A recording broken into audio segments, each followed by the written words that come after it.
요한복음 3장 1절부터 15절까지 있는 말씀입니다.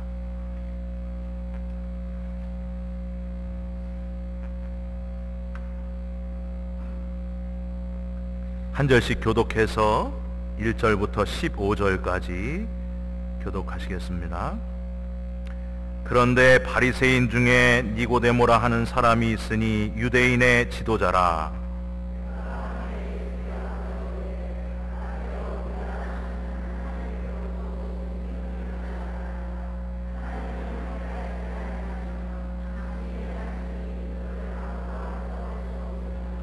예수께서 대답하여 이르시되 진실로 진실로 내게 이르노니 사람이 거듭나지 아니하면 하나님의 나라를 볼 수 없느니라.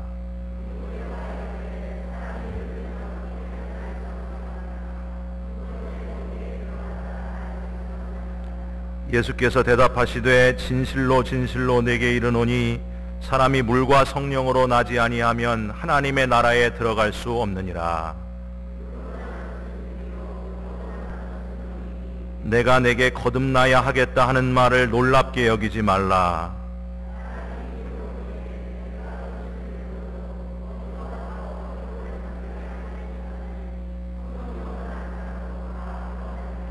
니고데모가 대답하여 이르되 어찌 그러한 일이 있을 수 있나이까?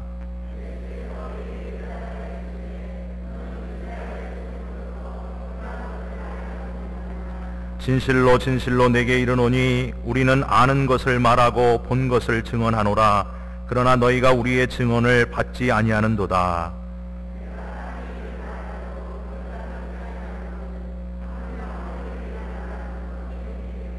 하늘에서 내려온 자 곧 인자 외에는 하늘에 올라간 자가 없느니라.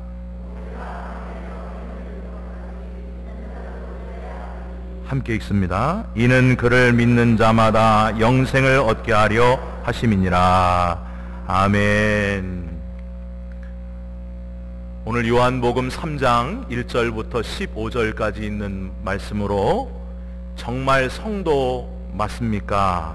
정말 성도 맞습니까? 이런 제목의 말씀을 함께 나눌 때에 특별히 사순절에 큰 은혜가 저와 여러분에게 있기를 주님의 이름으로 축원드립니다. 사랑하는 성도 여러분, 여러분은 성도 맞습니까? 성도랑 비슷한 말이지만은 다른 말로 교인이라고 하는 말이 있습니다. 이 교인이라고 하는 말은 성도와 달리 예수 그리스도를 믿지 않는 다른 종교인들도 함께 쓸 수도 있는 말입니다. 한미가정연구원의 차호원 교수님이 인터넷에 이런 글을 올리셨습니다. 우리 모두는 교인과 성도의 차이를 바로 알고 또 전할 의무가 있습니다. 즉, 한국교회가 건강해지려면 목회자와 교인들 모두가 교인과 성도의 분명한 차이점을 바로 알아야 할 것입니다. 그러면서 제일 먼저 교인에 대해서 7가지로 설명을 합니다. 첫 번째, 교인은 뭔가? 복받기 위해 교회 다니는 사람들. 교회 다니면 복권 사면 무조건 대박나고, 자녀 대학도 딱 붙어버리고, 장사하면 무조건 대박 터지는, 무슨 병에 걸리든지 다 낫기를 원하는 사람들.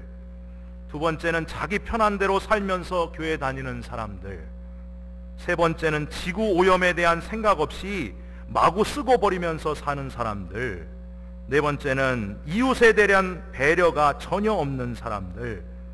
그 다음은 자기에게 유익한 성경 구절만을 가지고 기도하는 사람들. 그 다음 11조 내고 그 대가로 복을 받으려는 사람들. 마지막은 교회 봉사는 해도 사회 봉사는 못하는 사람들을 교인이라고 했습니다. 그러면 성도는 어떤 사람들인가? 첫 번째로 하나님의 말씀을 그대로 신실하게 믿는 사람들, 믿음을 삶으로 실천으로 옮기려고 하는 사람들, 즉 하나님의 말씀대로 그렇게 살려고 하는 사람들, 주님의 삶을 따르려고 하는 사람들, 십자가를 지는 사람들, 다른 사람을 위해 무거운 짐 십자가를 질 수 있는 사람들, 삶의 고난을 인내하고 고난의 의미를 찾으려는 사람들, 믿음과 소망과 사랑의 조화를 이루는 사람들, 성찬식에 참여하면서 그리스도 안에서 연합하려고 하는 사람들, 그리고 마지막으로 그분이 한 말이 참 가슴을 아프게 합니다. 이렇게 마지막 말했습니다. 성도란 집사, 권사, 장로, 목사라고 다 성도는 아닙니다. 여러분 어떻게 생각하십니까? 여러분에게 다시 한번 물어보겠습니다. 여러분은 정말 성도가 맞습니까? 아까보다 목소리가 줄어드신 걸 보니 왠지 이 질문에 저와 여러분 모두 다 자신이 없어진 것 같습니다. 사회를 이끌어갔고 바른 길을 제시하면서 권위를 가지고 있었던 교회가 언제부터인가 힘을 잃어버렸습니다. 사회에 제대로 영향력을 못 미치고 있습니다. 그냥 어떤 사회단체랑 비슷하게 되어가는 것 같습니다. 혹은 사회단체보다도 뒤처진 걱정스러운 교회의 모습이 되는 건 아닌지 걱정이 그지없습니다. 저는 이런 원인이 도대체 어디에 있는가? 우리가 성도됨의 길을 놓쳐버렸기 때문이라고 생각합니다. 성도의 길을 걸어가야 되는데 그걸 그만 교회가 놓쳐가고 있습니다. 적당한 선에서 타협점을 찾은 것 같은 우리의 삶이 풍요롭게 되었고 교회도 이만하면 잘 유지되고 그런 안정감, 그런 편안함이 복음의 본질을 흐려놓았습니다. 성도들의 열정을 빼앗아갔습니다. 가난할 때, 힘들 때에 비하면 지금 여러분 너무 살기 좋아지지 않았습니까? 믿음의 자유가 있습니다. 신앙생활하기가 편해졌는데 안타깝게도 복음의 능력은 잘 나타나지 않는 것 같습니다. 영혼 구원의 감격을 좀처럼 찾기가 힘이 듭니다. 사람들이 모여서 기도하는 일에 그렇게 열심내지 않습니다. 전도 별로 하지 않아도 교회 생활하는데 문제가 없습니다. 너무 교회에 많이 나가면 힘드니까 그저 주일 아침 한 번만 나가면 됐지 꼭 그렇게 많은 시간을 들여야 신앙생활인가, 그런 분들이 많아졌습니다. 여러분, 스펄전 목사님은 신앙의 중간지대란 없다라는 책에서 이런 우리들의 어정쩡한 신앙 상태를 아주 강하게 질책한 바 있습니다. 과연 여러분 정말 이 정도만 하면 천국 가는 데는, 영생 얻는 데는 문제가 없을 거다, 혹시 그렇게 마음 놓고 있지 않습니까? 저는 분명히 여러분에게 말씀드리고 싶습니다. 주일 아침에만 1시간 잠깐 교회에 나오시고 일주일 동안 전혀 교회나 신앙생활과 관련 없이 살고 있는 분들이 혹시 계시다면 기분 나쁘시더라도 반드시 들으셔야 합니다. 과연 천국에 그분들이 들어갈 수 있을까? 솔직히 잘 모르겠습니다. 누가 그런 말씀 하시더라고요. 일주일에 딱 한 번만 주일 아침 잠깐 1시간만 예배 드리는 분들은 하나님 나라에 가서 천국이 아닌 다른 곳에서, 지옥인지는 잘 모르겠습니다, 거기서 6일 동안 있다가 일주일에 딱 한 번 천국에 와서 잠깐 1시간 걸어보다가 다시 왔던 대로 돌아간다고 합니다. 여러분, 이게 우스갯소리인데 웃을 수가 없습니다. 여러분 들어보신 예화가 하나 있습니다. 천국에 가게 되신 어느 교회 최장로님의 이야기입니다. 여러분, 저희 교회는 최장로님이 안 계시죠? 어젯밤에 성을 바꿨습니다. 이 최장로님이 하나님 앞에 서게 됐습니다. 마지막 심판대에서 하나님이 최장로님의 삶을 낱낱이 보시더니, 최장로야, 너는 일단 짜장면 한 그릇이나 먹어라, 그러면서 함께 하늘나라 식당에, 중국집에 들어가셔서 짜장면 한 그릇을 시켜주셨습니다. 짜장면을 기다리고 있는데 이렇게 보니까 그 천국 식당에 와 있는 많은 사람들 중에 같은 교회를 다녔던 김 집사님이 보이는 겁니다. 근데 그 김 집사님 앞에는 탕수육하고 팔보채하고 잔뜩 차려져 있는 겁니다. 그래서 하나님께 말씀을 드립니다. 저 하나님, 제가 좀 이런 말씀 드리기 좀 죄송하지만 그래도 제가 장로인데 어떻게 저기 앉아있는 김 집사는 비싼 걸 시켜주시고 저는 겨우 짜장면 한 그릇이 뭡니까? 곱빼기도 아니고 이거 좀 하나님 너무 하시지 않습니까? 그랬더니 하나님이 한숨을 쉬시고 최 장로야 불평하지 말거라. 지금 너네 교회 목사는 짜장면 배달 나갔으니까 불평하지 말고 먹어라. 여러분, 이 예화를 제가 처음 들었을 때는 너무 웃겼습니다. 누가 지어낸 얘기인지 이건 정녕 성령의 감동으로 지어진 얘기일 거다, 그렇게 생각했습니다. 참 기발한 비유구나. 그런데 조금 후에 살짝 기분이 나빴습니다. 그래도 나도 목사인데. 그 다음에는 자꾸만 마음에 눈물이 고였습니다. 너무 슬펐습니다. 주님이 세우신 종인데 이런 예화가 나왔다는 게 너무 슬픈 일이었습니다. 그리고 매 순간 다짐을 하게 되었습니다.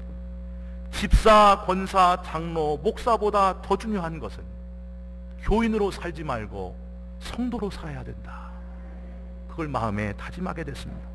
여러분, 소아시아의 7교회 중에 책망받은 교회는 라오디게아 교회입니다.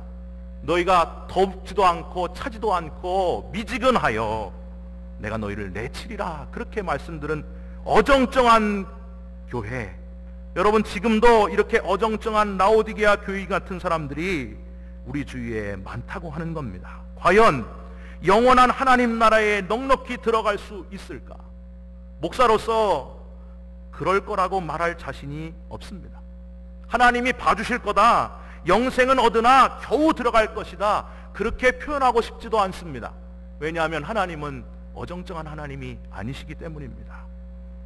여러분, 이 부분을 우리가 그냥 듣고 넘어갈 내용이 아닙니다. 정말 심각하게 고민해 봐야 됩니다. 과연 나는 교인인가 아니면 성도인가? 나를 위해 십자가 지신 내 대신 저 십자가에 달려 죽으신 분의 그 은혜 때문에 그 은혜 갚기 위해서 나는 지금 정말 성도의 삶을 살아가고 있는가? 아니면 열정은 다 없어지고 힘도 빠지고 지쳐서 교인과 성도 사이에서 턱걸이하고 있는가? 여러분, 오늘 본문에 등장하는 니고데모라는 사람, 설교에서 아마 많이 들어보셨을 겁니다. 근데 이 니고데모가 바로 라오디게아 교회 같은 어정쩡한 사람이었습니다.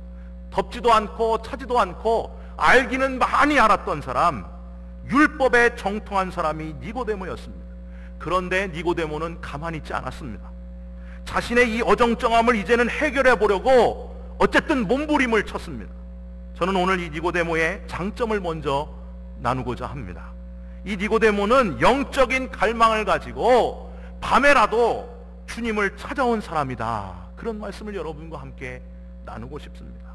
교인에서 성도가 되는 과정을 겪은 사람, 여러분, 최고의 가치에 대한 갈망을 가지고 밤에라도 찾아와야 됩니다. 니고데모는 육적으로는 정말 모든 걸 갖춘 사람이었습니다. 1절 한번 보십시오. 바리새인 중에 니고데모라 하는 사람이 있으니 유대인의 지도자라. 니고데모라고 하는 이름의 뜻이 백성의 정복자라는 뜻, 이긴 사람이다, 그런 뜻이 있습니다. 그러니까 이 니고데모는 세상에서 이긴 사람, 모든 것들을 다 해본 사람, 최고의 위치에 올라간 사람이 니고데모였습니다. 산헤드린 공회의 정회원이 72명인데 그 중에 한 사람이었고, 바리새인 중에 바리새인이었고, 요즘 말로 하면 니고데모는 요즘 말로 명문대 출신의 엄친아였습니다. 여러분, 엄친아가 뭐냐면 엄마 친구 아들입니다. 엄마들이 자식 가르칠 때, 야, 엄마 친구 아들은 공부도 잘하고 직장도 잘 잡고 잘생기고 키도 크고, 그럴 때 그 엄친아, 모든 걸 갖춘 사람, 그 사람이 바로 엄친아, 이 니고데모였습니다. 그런데 이 최고의 부러울 것이 없는 킹카 니고데모가 말이, 잘 모르겠지만 갑자기 자신이 접할 수가 없는 그 이상의 것을 발견하게 됩니다. 율법의 권위자였고 율법으로는 정말 다 될 줄 알았는데 율법으로 채울 수 없는 허무함을 갑자기 느끼고, 벌건 대낮에는 보는 눈이 많아서 체면이 깎일까 봐 올 수 없고, 밤중이 돼서야 예수님을 찾아왔습니다. 그런데 밤에라도 찾아오니까 거듭남이 뭔지를 알게 되었고, 자신의 한계를 극복하는 방법을 예수님으로부터 얻을 수 있었다는 겁니다. 여러분, 사람에게는 누구나 욕구라고 하는 것이 있습니다. 우리 미국의 심리학자요 철학자인 메슬로우 박사님은 인간의 욕구를 5가지로 나눴습니다. 그래서 제일 밑에 단계는 생리욕구입니다. 생리욕구, 먹는 것, 입는 것, 자는 것, 성욕, 이런 게 기본 욕구입니다. 그 윗단계가 뭐냐 하면 안전의 욕구입니다. 안전하고 싶은 욕구. 그 윗단계가 뭐냐 하면 애정 욕구, 즉 가정을 이루고 싶은 욕구. 그 윗단계가 뭐냐 하면 존경받고 싶은 욕구입니다. 그리고 마지막 제일 높은 욕구가 뭐냐 하면 자아 실현의 욕구입니다. 내 꿈을 이루고 싶은 욕구. 그 모든 것들을 다 최고의 단계까지 갔던 사람이 바로 이 니고데모입니다. 근데 인간은 자아 실현의 욕구 끝에서 뭘 느끼느냐? 허무함을 느끼고 어쩔 줄 모르게 된다는 겁니다. 잠깐 동안의 기쁨이 있지만은 영원한 존재가 아니기 때문에 그 영원한 것에 대한 채워지지 않는 목마름이 있음을 부정할 수 없다는 거예요. 그 욕구는 무엇으로 채울 수 있는가? 여러분, 무엇으로 채울 수 있겠습니까? 영적 갈등은 주님으로만 채울 수 있는 줄 믿으시기 바랍니다. 정말 오늘 이 니고데모는 최고의 지식과 가장 좋은 위치와 꿈을 이루는 모든 것을 다 했는데 채워지지 않았습니다. 그래서 밤중에 예수님을 찾아온 겁니다. 여러분, 저와 여러분은 혹시 지금 육신의 욕구를 채우기 위해서만 살아가고 있지 않습니까? 조금만 더 벌면, 조금만 더 상태가 좋아지면, 조금만 더 가지면 그때 하고 자꾸만 육신의 욕구만 채워갑니다.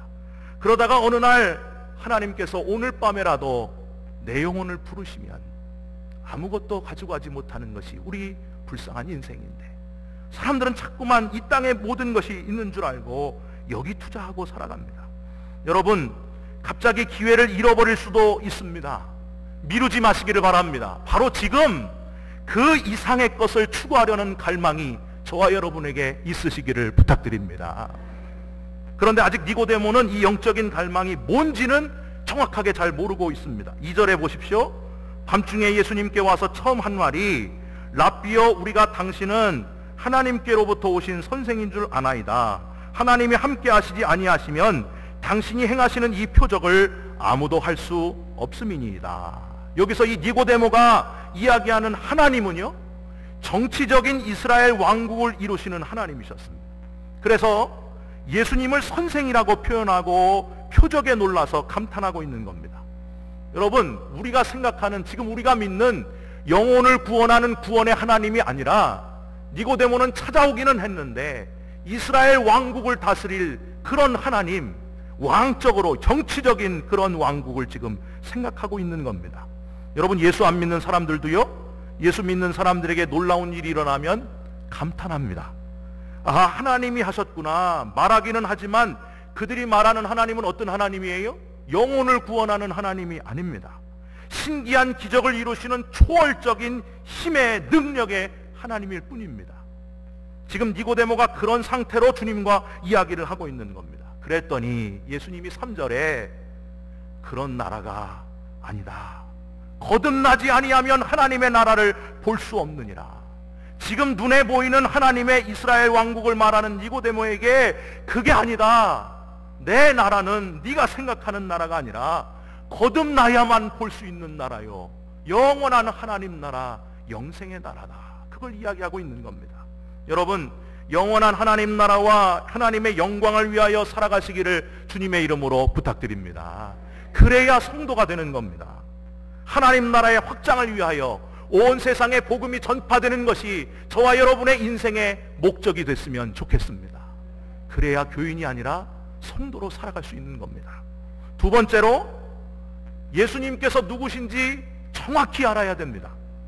니고데모는 예수님을 뭘로 알았어요? 선생으로 알았는데, 랍비로 알았는데 구세주로는 모르는 사람이었습니다. 다시 2절 한번 보여주세요. 예수님을 뭐라고 부릅니까? 랍비여, 그리고 하나님께로부터 오신 선생으로 부릅니다. 니고데모는 유대인의 지도자였습니다. 철저히 안식일을 잘 지키고 금식을 하고 11조를 잘 내고 바른 신앙생활을 하는 사람이었습니다. 그러기에 자신이 너무 스스로 보기에 깨끗하다는 생각 때문에 죄를 사하실 구세주가 나에게 왜 필요한가, 그런 의문이 들었습니다. 여러분, 외식하는 사람, 겉으로만 신앙적인 자기의를 드러내는 껍데기 교인이었기에 자신이 죄인임을 모르니까 예수님을 하나님이 보낸 랍비 정도로밖에는 볼 수 없는 겁니다. 나를 위해서 십자가의 죽으심으로 구원하실 구세주로 생각할 수가 없었습니다. 그걸 깨닫지 못했습니다. 내가 눈을 들 수도 없는 죄인 중에 죄인이라는 자기 깨달음, 그 복음적인 회개, 율법적인 회개는 했을지 몰라도 복음적인 회개, 우리 생명이 다하는 그날까지 계속 있어야 되는 철저한 복음적인 회개가 없으니까 3절에 보세요. 거듭나야 한다는 말도 무슨 뜻인지 모릅니다. 그래서 4절에 뭐라 그럽니까? 늙으면 어떻게 다시 태어날 수 있습니까? 묻기도 하고, 2번 엄마 뱃속에 들어갔다 나와야 됩니까? 하고 엉뚱한 얘기를 합니다. 여러분, 모든 사람이 죄를 범하였음에 하나님의 영광에 이르지 못하였다 그랬습니다. 저와 여러분이 철저한 죄인임을 인정하시기 바랍니다. 그래야 성도가 될 수 있습니다. 여러분, 교회는요 그냥 와서 밥 먹고 친교하는 곳이 아닙니다.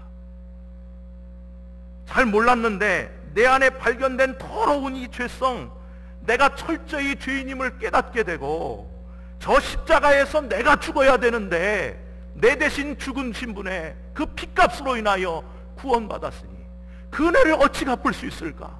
그 은혜를 어찌 갚을 수 있을까? 미안해서 울고 한 번이 아니라 계속해서 회개의 역사가 일어나는 곳이 바로 교회입니다. 삶이 변화되고 성화되어서 너무 큰 용서를 받았으니 도저히 용서할 수 없는 사람들까지도 용서하게 되는, 완전히 인생이 360도 바뀌는 역사가 일어나는 곳이 교회입니다. 그게 바로 거듭남이라고 하는 겁니다. 교회를 아무리 몇 년을 다녀도 회개의 역사가 일어나지 않는 분 있습니까? 내가 죄인임이 전혀 느껴지지 않으면 아직 나는 교인밖에는 안 되는 겁니다. 다 아는 것 같지만은 사실 잘 몰랐던 예수님이 누구신지를 우리는 정확하게 깨달아야 됩니다. 여러분, 저희 아버지는요, 제 아버지는 결혼 조건이 교회 나오는 거였습니다. 그래서 저희 어머니랑 결혼할 때 딱 한 번 교회 나오고 15년을 교회를 안 나오셨습니다. 남자들을 믿지 마시기 바랍니다.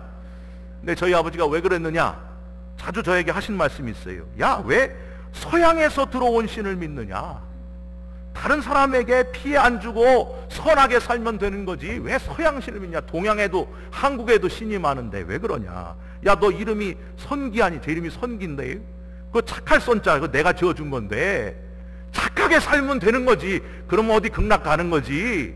뭐 네 이름 내가 괜히 지어준 게 아니다. 선하게 살았다는 스스로의 의로움이 있으니까 죄인이 죄인인지도 모르고 거듭남이 필요 없으셨던 아버지였습니다. 언제 바뀌셨는가? 몸에 갑자기 마비가 찾아왔습니다. 쓰러지시고 마비가 찾아와서 반신을 못 쓰게 됐습니다. 그런데 저희 가족들이 다 한마음이 되어서 죽음 앞에 갑자기 서게 된 아버지를 붙들고 기도할 때에 아버지에게 놀라운 일이 일어났습니다. 그 마비가 하나씩 풀리기 시작하더라고요. 의사가 안 된다 그랬는데 정말 그때는 진짜 깜짝 놀랐습니다. 야, 기도는 이루어지는구나. 근데 마비가 풀린 것보다 더 놀라운 사실은 저희 아버지가 자기를 죄인이라고 고백하게 되었다는 겁니다. 아들아, 그동안 내가 죄인이었다. 죄인 중에서도 아주 상죄인이었다. 난 몰랐어. 하고 며칠을 우시더니 완전히 사람이 바뀌어버렸습니다. 죄에서 용서받은 거듭남을 체험하게 되니까 그때야 비로소 성도가 되시더라고요. 여러분, 교인으로만 머물러 있으면 내가 왜 죄인인지를, 내 속에 그 더러운 죄성을 깨닫지 못하면 아직도 예수님은 그냥 유명한 위인 중에 한 사람일 뿐인 겁니다. 여러분, 예수님은 선생이 아닙니다. 우리를 구원한 구세주이신 그 예수님을 정확하게 알아야 성도의 삶을 살아갈 수 있습니다. 언젠가 제자훈련, 우리 교회 제자훈련 하지 않습니까? 이 제자훈련 수업 중에 있었던 일이 기억이 납니다. 그날 주제가 뭐냐 하면 교회란 무엇인가 이거였습니다. 제가 질문을 던졌습니다. 여러분, 교회란 어떤 곳입니까? 그랬더니 제가 대답을 기대했는데 세상과 분리되어 그리스도를 따르기로 한 거룩한 무리들이 교회입니다. 이러면 얼마나 좋겠어요. 그것까지는 아니더라도 이게 헬라어로 교회가 에클레시아거든요. 부름받은 자들, 요 정도까지만이라도 했으면 참 좋았을 텐데 제가 교회란 무엇입니까? 하고 물어봤더니 갑자기 튀어나온 대답이 교회는 말 많은 곳입니다. 그래서 교회는 무서운 곳입니다. 그것도 이제 겨우 교회에 불과 1년 좀 넘게 출석하신 분 입에서 나온 대답이었습니다. 그 앞에서 배꼽 잡고 다 같이 웃었습니다. 근데 집에 와서 곰곰이 생각해 보니까 또 너무 슬펐습니다. 제가 충청도 사람이 아닌디, 제 집사람이 충청도인디 제가 반응이 조금 느립니다. 집에 오니까 마음이 아팠습니다.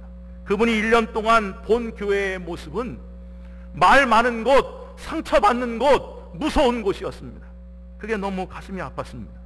그 원인이 어디 있을까? 우리 모두가 교회의 머리 되시는 예수 그리스도께서 누구신지를 정확히 알지 못했기 때문입니다.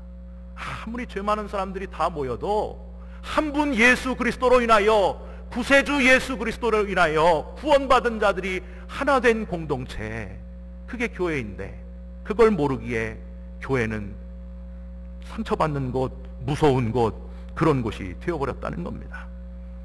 여러분, 예수님은 선생이 아니라 나의 구세주 되신다는 사실을 분명히 믿으시기를 주님의 이름으로 축원합니다.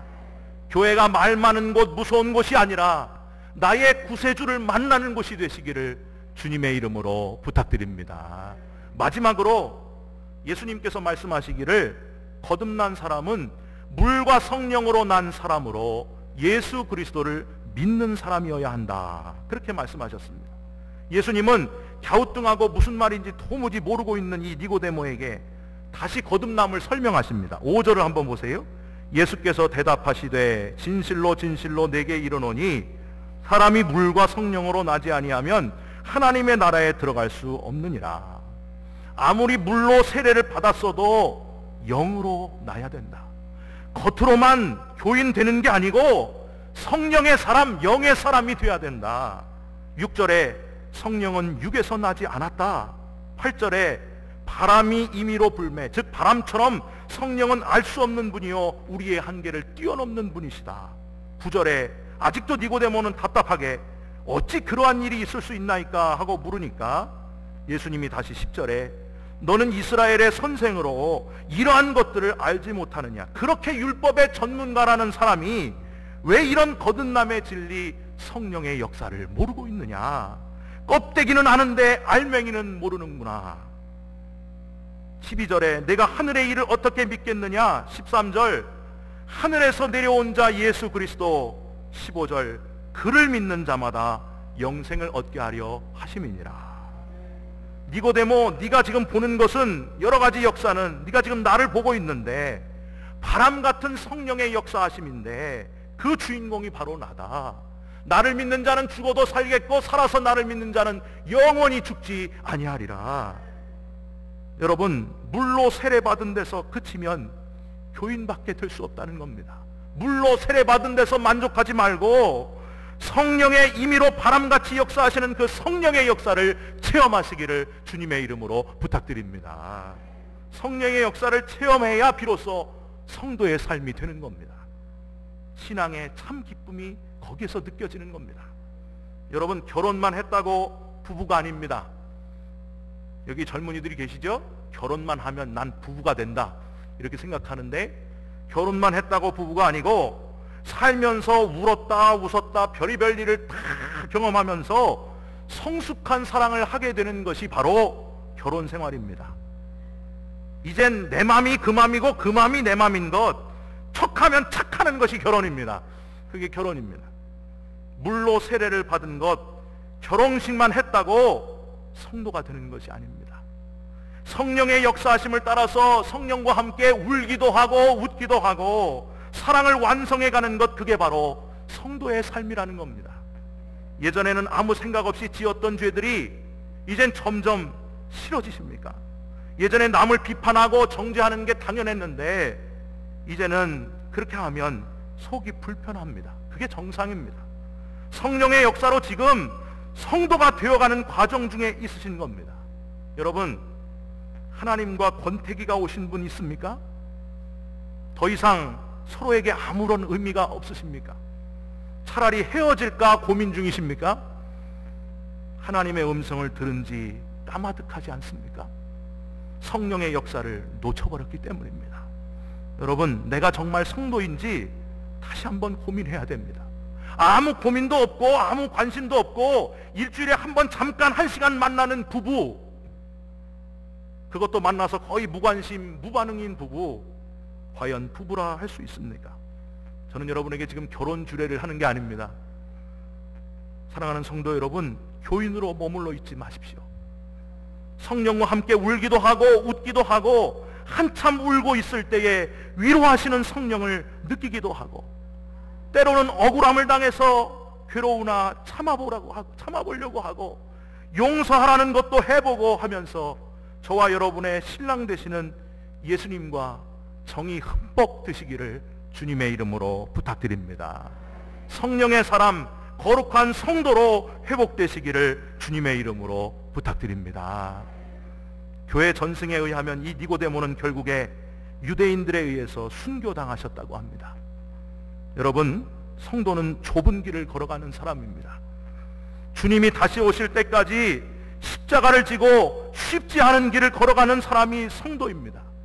나를 다시 맞아주실 신랑 되시는 예수님의 얼굴을 기대하면서 순교의 순간이 오더라도 그 길을 마다하지 않는 성도, 편한 교인의 삶이 아니라 정말 내게 순교의 순간이 오더라도 주님의 얼굴을 바라보면서 당당할 수 있는 성도, 구원받는 것에서 최고의 기쁨을 느끼는 성도, 교인이 아니라 그런 성도, 저와 여러분이 그런 성도가 꼭 되시기를 주님의 이름으로 부탁드립니다. 우리 같이 찬양했으면 좋겠습니다. 주님 다시 오실 때까지 나는 이 길을 가리라. 좁은 길, 험한 길, 십자가 지는 길, 성도로 걸어가리라. 더 이상 교인으로 살지 않고 성도로 걸어가리라. 이 찬양하시고 우리 함께 기도하는 시간을 갖겠습니다.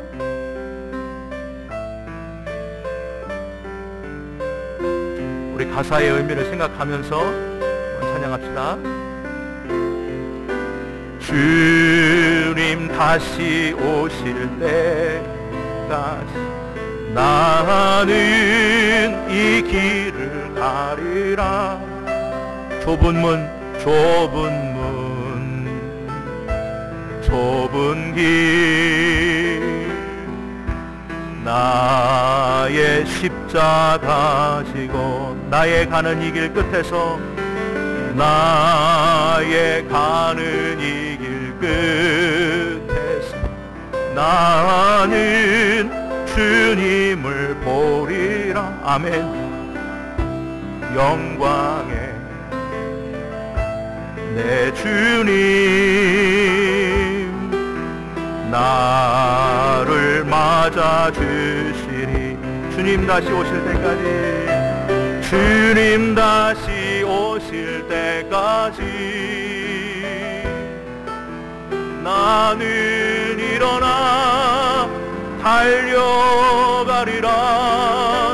주의 영광 온 땅 더